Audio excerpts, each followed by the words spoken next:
Acts chapter 22. Men, brethren, and fathers, hear ye my defense, which I make now unto you. And when they heard that he spake in the Hebrew tongue to them, they kept the more silence. And he saith, I am verily a man which am a Jew, born in Tarsus, a city of Cilicia, yet brought up in this city at the feet of Gamaliel, and taught according to the perfect manner of the law of the fathers, and was zealous toward God, as ye all are this day. And I persecuted this way unto the death, binding and delivering into prison both men and women. As also the high priest doth bear me witness, and all the estate of the elders, from whom also I received letters unto the brethren, and went to Damascus, to bring them which were there bound unto Jerusalem, for to be punished. And it came to pass, that as I made my journey, and was come nigh unto Damascus about noon, suddenly there shone from heaven a great light round about me. And I fell unto the ground, and heard a voice saying unto me, Saul, Saul, why persecutest thou me? And I answered, Who art thou, Lord? And he said unto me, I am Jesus of Nazareth, whom thou persecutest. And they that were with me saw indeed the light, and were afraid, but they heard not the voice of him that spake to me. And I said, What shall I do, Lord? And the Lord said unto me, Arise, and go into Damascus, and there it shall be told thee all the things which are appointed for thee to do. And when I could not see for the glory of that light, being led by the hand of them that were with me, I came into Damascus. And one Ananias, a devout man according to the law, having a good report of all the Jews which dwelt there, came unto me, and stood and said unto me, Brother Saul, receive thy sight. And the same hour I looked up unto him.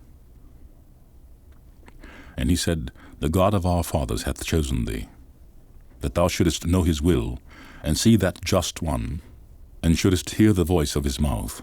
For thou shalt be his witness unto all men of what thou hast seen and heard. And now why tarriest thou? Arise and be baptized, and wash away thy sins, calling on the name of the Lord. And it came to pass that when I was come again to Jerusalem, even while I prayed in the temple, I was in a trance, and saw him saying unto me, Make haste, and get thee quickly out of Jerusalem, for they will not receive thy testimony concerning me.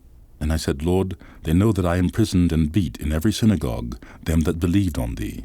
And when the blood of thy martyr Stephen was shed, I was also standing by, and consenting unto his death, and kept the raiment of them that slew him. And he said unto me, Depart, for I will send thee far hence unto the Gentiles.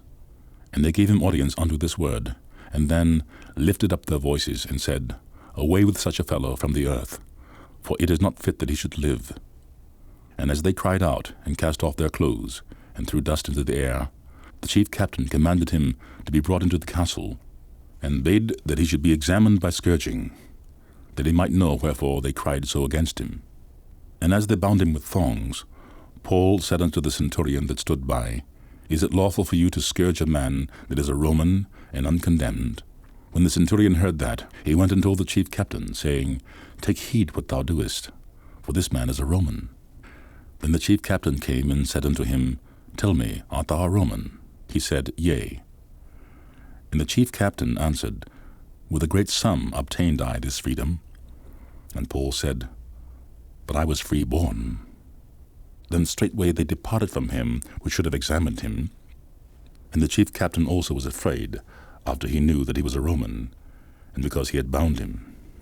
On the morrow, because he would have known the certainty wherefore he was accused of the Jews, he loosed him from his hands, and commanded the chief priests and all their council to appear, and brought Paul down, and set him before them.